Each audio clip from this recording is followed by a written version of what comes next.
Siya na ha, ang sino matamaan. Wala akong kinakampingan.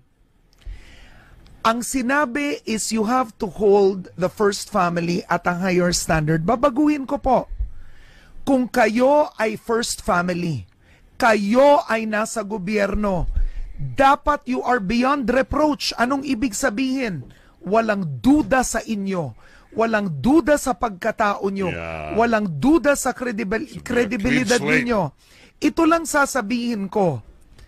Kung totoo na walang kinalaman si Paulo Duterte, Vice Mayor siya, binanggit ang pangalan niya sa Senado. Itong tanong ko, Vice Mayor Paulo Duterte, hindi ako galit ha, this is not personal. Ba't di kayo pumunta sa Senado? Ang pangalan nyo ay binabanggit ng isang testigo. Tapusin ko lang ha. This is very important to me. Ang pangalan nyo binabanggit ng isang testigo. Si Attorney Manscarpio na asawa ni Mayor Sara. O ito, nakita ko, he criticized Antonio Trillanes sa Facebook. Hindi ko kinakampihan si Trillanes, but di mo ipaliwanag sa Senado. Ang point ko, eto lang. Bakit kung sinong ordinaryong individual kailangan po sumipot sa Senado? Bakit po kayo hindi pwede? Ay, sorry. Vice Mayor kayo, you're an elected official. Am I correct? What spares you and not everybody else? Kung si Karen Davilla binanggit sa Senado, partner. Ay, baka absent ka ngayon, nandun ka sa Senado. Are you telling me makakalusot ako sa Senado at hindi ako sisipot? Didepensahan ako ni Senator Gordon at sasabihin niya, binanggit mo lang si Karen Davilla, anong basis mo? Hello, sinabi na ako nun. Ito lang ang tanong ko. You are a public official. Hindi po ito personal. Vice Mayor Paulo Duterte, it is your responsibility, in fact, to clarify your name, to clean it. Binabanggit kayo ng isang testigo under oath. Under oath sa Senado. At eto namang mga senador, eto pong tanong ko, kahit elected official po o ordinaryong tao, pantay-pantay kami. Hindi po porket miyembro ng First Family, hindi nyo ipapatawag. Yan po ang opinyon ng isang taxpayer na tulad ko, sana patas po, ipatawag nyo lahat ng binabanggit under oath sa Senado. Walang takot yan. We begin with a battle royale between Senators Dick Gordon and Sonny Trillanes. It began with the possibility of summoning the president's son, Davao City Vice Mayor Paulo Duterte, to clear the air on his involvement in the so-called Davao Group. This group allegedly accepts payments to facilitate shipments through customs. Our senior correspondent, Cecil Ardizabal, tells us what happened. I move that the committee invite Attorney Manscarpio and Mr. Vice Mayor Paulo Duterte to the investigation. You may do so. Bakit suddenly masyadong jittery or binabadger na yung nagsasabi? Are you accusing the chair or Senator Soto that we're badgering the witnesses? Well, if you feel alluded to, then that's not you that's better. not my You know, problem. you're so fond of making names here. Well, making general statements. okay. Well, So ganito if yan. you want to make general statements, you better prove it. Oto, Mr. This Chairman. is the Senate of the Republic of the Philippines. Mr. Chairman. This is not a cockpit of chismis. We are here investigating real things. Yes, Huwag ka definitely. nagdadaldal dito na hindi mo nalalaman. Mr. Chairman, You're gusto ko out lang... of order. Session is suspended. While the committee chairman tried to suspend the hearing, Senator Trillanes persisted to raise his point. Nagiging committee di absuelto ang Blue Ribbon Committee. I will move for your contempt then. I object. I will Mr. Chairman. Committed. Session is resumed. The secretary, I made the objection. Mr. Chairman, you're not a one-man That is on committee record. here. Committee So- de absuelto. Yes, nagiging Then committee I de will put you absuelto. under ethics now. Yes, please do so. I welcome that. Mr. Chairman, I maintain my... Majority Floor Leader Tito Soto tried to referee and turned off the mic of Senator Trillanes. Before the squabble, Trillanes pressed on Mark Taguba, a customs shipment player, on the personalities behind the so-called Davao Group. Named were a certain Tita Nani, a certain Big Brother who was later identified as Colonel Capuyan, a certain Noel who remains unidentified, Davao Councilor Nilo Small Abellera Jr., and a certain Jack, who is allegedly the handler of a certain Pulong. Taguba agrees with Trillanes that Pulong and Mans are the big personalities behind the Davao Group. Trillanes got hold of this text exchanges between Taguba and Tita Nani. This one was on March 3, 5:40 p.m. Tita Nani, binigay ko na po kay Tito Jojo, pati yung kay P. Sino yung P? Yun po yung Pulong po. Pulong. Pulong is Paulo Duterte.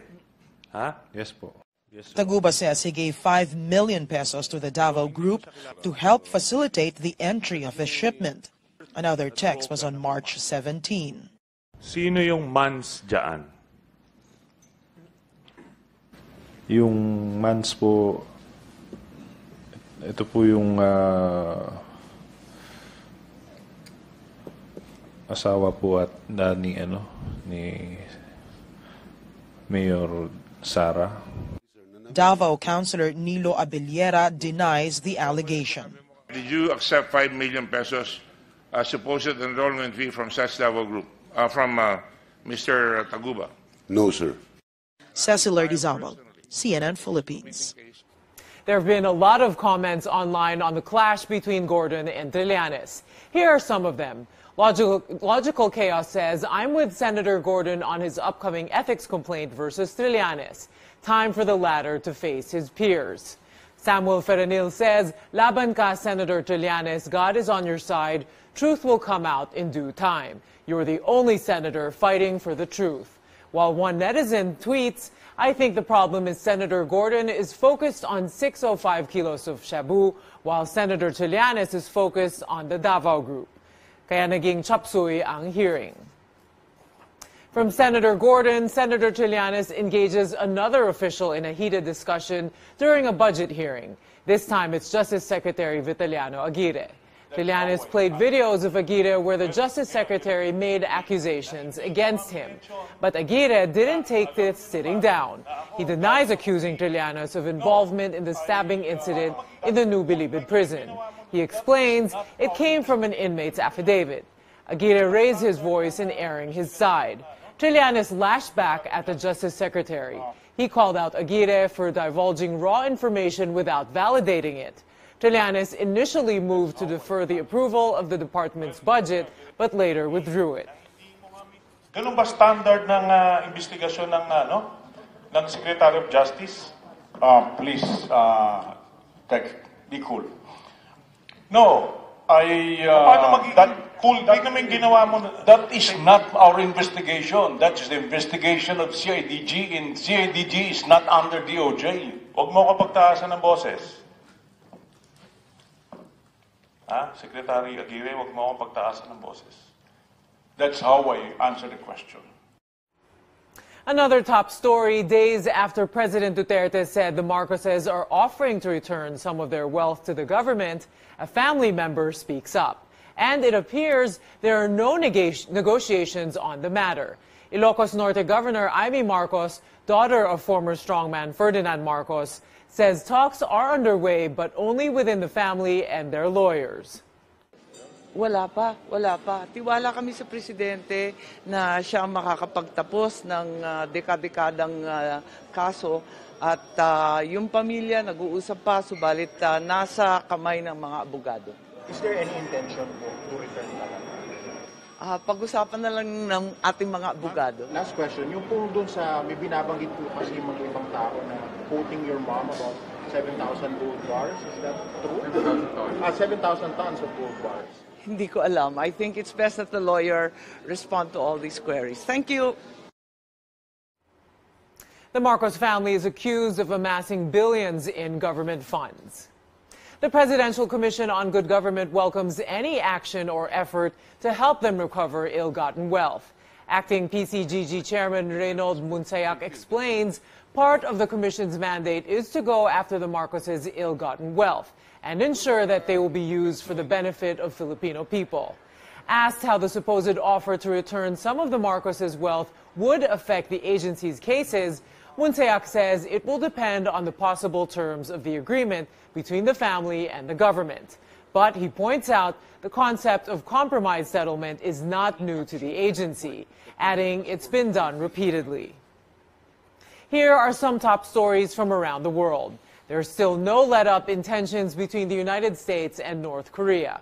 The U.S. and South Korea have staged a joint show of force over the Korean peninsula. They conducted a mock air-to-ground bombing drill over the Pilseung Range in the eastern province of Gangwon.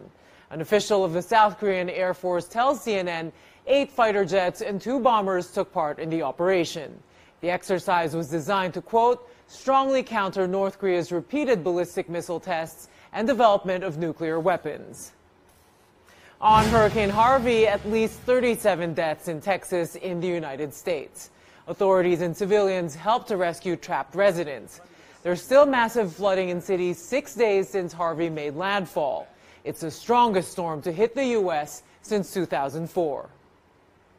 And today marks the 20th year since Diana, Princess of Wales, died in a car crash while fleeing the paparazzi in Paris.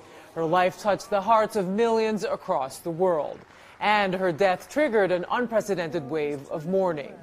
Many people in the United Kingdom and across the world commemorate her legacy this week.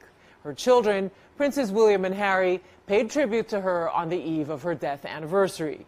They laid flowers offered by the public at the gates of Kensington Palace. Earlier, the royals visited a garden dedicated to their mother.